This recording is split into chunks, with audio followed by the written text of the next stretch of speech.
I've been messing with the Atrius selector here, and I'll throw in cuts from videos too. Like basically I fire a single, it works fine. Then when I go to that position, it'll be fine for like 90-95% of the time. And full selector mode.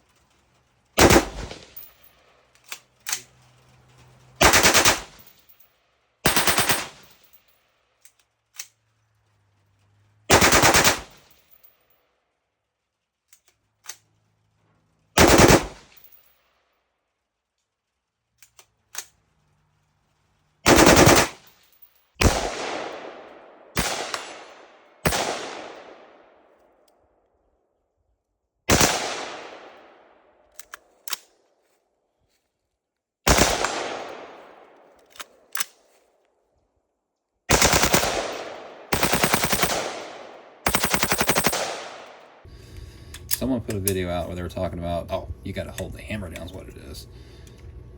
I get like a little bit of, you got to hold the hammer down. I get like a little bit of binding in that. I'm fine in the second. And then we go to that third, and I have a little bit of, it doesn't really want to go farther back. So I think that's part of the problem. I'm using one of the Dirty Bird like flat face single stage triggers, where it's got like the full backing like a mil-spec one. Obviously I'm using the Atrius. I have it in 2 here now. I've been having the same issues with both. Single shot is fine. Third, like it works most of the time. Every once in a while you have to like kind of, it doesn't want to feed the next round. So my initial thought was, so I run this with a 20-inch, so I use like a H2 buffer with this one, and I run this one with a 11.5, so I'm running an H3 buffer with this. So my initial thought was to order some stronger Sprinko springs here. I got an enhanced here. I was probably going to put in the lower for the 20-inch. Then I got the extra power here since I'm doing an H3, and I'll put it in the 11.5 and try that out. But I was watching the video, and where I have that binding too, I was thinking what I might need to do. They're talking about maybe on the top, just take a file and just file off like the ever so slightest amount. So when you have it in that third position and you have the hammer down, there's no binding. I've also heard too that maybe you need to put like a couple of drops of oil or lube or grease in here as well, because originally I was going to put some in the trigger, but they recommended not to with the Dirty Bird trigger. So if anybody has any contradicting ideas on that, there's that. Like I said, I'll cut in videos. I was talking about where it like kind of fails to feed sometimes. But I was also thinking too, I've had it fail to feed sometime, so I was thinking maybe a stronger spring. Then also had a few light strikes in here and there. So I'm thinking the stronger springs with the heavier buffers maybe will help with that. Because these buffers I have in here are just the normal buffers that come with the lowers. I'm just running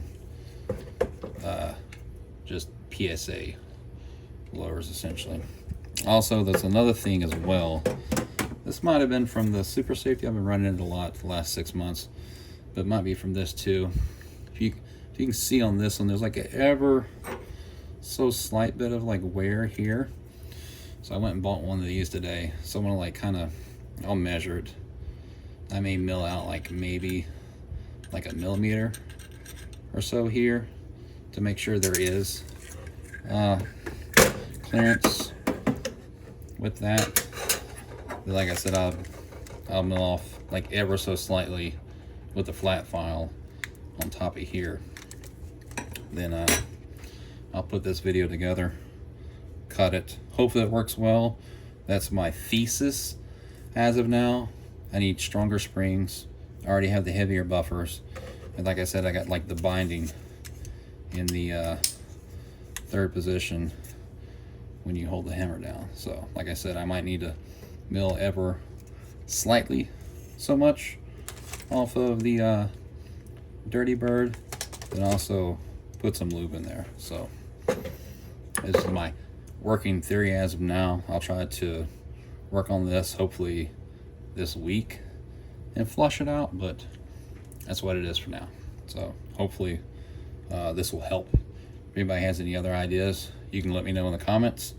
If you had anything similar that you've been able to fix, that'd be great. All right.